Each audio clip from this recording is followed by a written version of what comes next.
আপনি যদি টেক ইন্ডাস্ট্রিতে নিজের ক্যারিয়ার গড়তে চান তাহলে সঠিক স্কিল বাছাই করা অনেক ইম্পর্টেন্ট। তো কিভাবে সঠিক স্কিল বেছে নেবেন এবং সেই স্কিলকে রেগুলার বেসিস আপডেট করবেন এবং এই বিশাল টেক ইন্ডাস্ট্রিতে কিভাবে জায়গা করে নেবেন, চলুন জেনে নেই 10টা ইম্পর্টেন্ট টিপস। আপনি নিজে আগে অনুভব করার চেষ্টা করুন আপনি কি কি বিষয়ে পারদর্শী এবং কি কি বিষয় আপনার সাথে যায় এবং কি কি বিষয়ে আপনার ইন্টারেস্ট গ্রো করতেছে, সেসব বিষয়গুলো শেখার চেষ্টা করুন।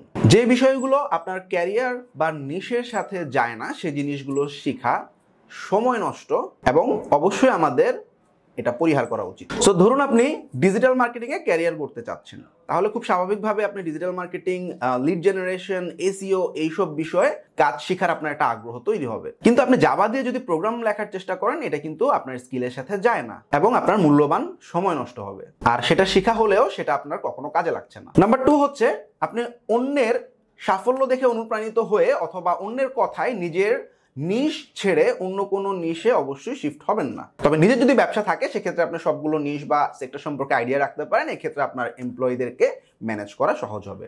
নাম্বার 3 হচ্ছে শিখতে গিয়ে অনেক জায়গায় আটকাবেন।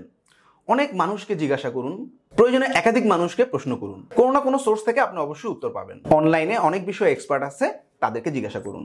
কেউ বিরক্ত হলে আরেকজনকে জিজ্ঞাসা করুন। অনলাইনে ঘাটাঘাটি করুন, অবশ্যই আপনি উত্তর পেয়ে যাবেন। নাম্বার 4 হচ্ছে নতুন কিছু করতে অনেক ভুল হতেই পারে, ভয় পাওয়া চলবে না এবং ভুল থেকে শিখুন।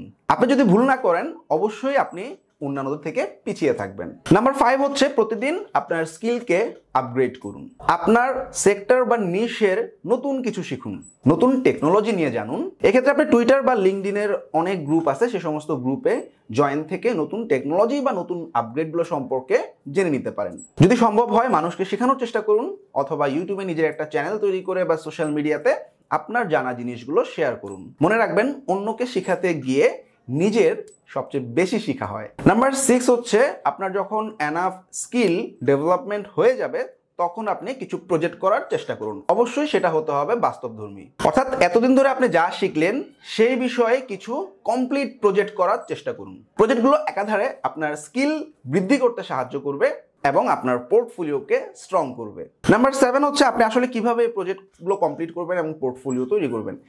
ইনিশিয়ালি আমরা কিছু প্রজেক্ট ক্লোন করতে পারি, অর্থাৎ আমরা যদি ডিজাইনার হয়ে থাকি সেক্ষেত্রে বিহ্যান্স বা ফ্রি পিক থেকে বিভিন্ন ডিজাইন দেখে দেখে আমরা কপি করতে পারি। এক্ষেত্রে যেটা হবে মডার্ন ডিজাইন সেন্স সম্পর্কে আমার একটা আইডিয়া তৈরি হবে। এছাড়াও freelancer.com মার্কেট প্লেসে প্রচুর পরিমাণে কন্টেস্ট হোল্ড করা থাকে, সে সমস্ত কন্টেস্টগুলোতে আমাদের অ্যাপ্লাই করা উচিত। আমরা কন্টেস্ট উইন না করি কোনো সমস্যা নাই, কিন্তু কন্টেস্টটা করার মাধ্যমে আমার নতুন কিছু পোর্টফোলিও তৈরি হবে। এছাড়াও আপওয়ার্ক মার্কেট প্লেসে আপওয়ার্কের ক্লায়েন্টের জব পোস্টে জবের রিকোয়ারমেন্টগুলো দেখে সেই রিলেটেড কাজগুলো আমরা করার চেষ্টা করতে পারি। নাম্বার 8 প্রজেক্ট কমপ্লিট করার ক্ষেত্রে আপনি গুগল করুন, সেখান থেকে আইডিয়া নেন এবং আপনি ফেসবুকে বিভিন্ন স্কিল বা নিশ রিলেটেড গ্রুপে জয়েন হতে পারেন। সেখানে আপনার স্কিলে এক্সপার্ট এমন কারোর সাথে কাজ করতে পারেন এবং সেটা হতে পারে ফ্রি, এতে আপনার কাজের অভিজ্ঞতা বাড়বে। পাশাপাশি সরাসরি ক্লায়েন্টের কাজ কিভাবে করতে হয় সেই বিষয়েও একটা এক্সপিরিয়েন্স আপনার তৈরি হবে। নাম্বার 9 হচ্ছে সবশেষে প্রজেক্ট তো বিল্ড আপ হইল, এখন এই প্রজেক্টগুলোকে আমাদের পোর্টফোলিও আকারে বিভিন্ন প্ল্যাটফর্মে সাজাতে হবে।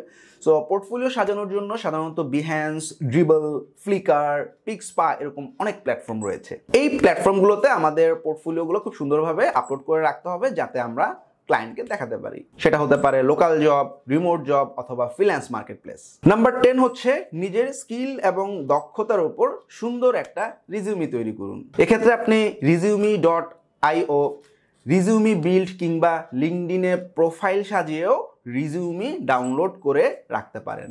এবার আপনি চিন্তা করেন আপনি লোকাল জব করবেন নাকি রিমোট জব করবেন নাকি ফ্রিল্যান্সিং করবেন। এবার আপনার চাওয়া অনুযায়ী আপনি নিজেকে তৈরি করুন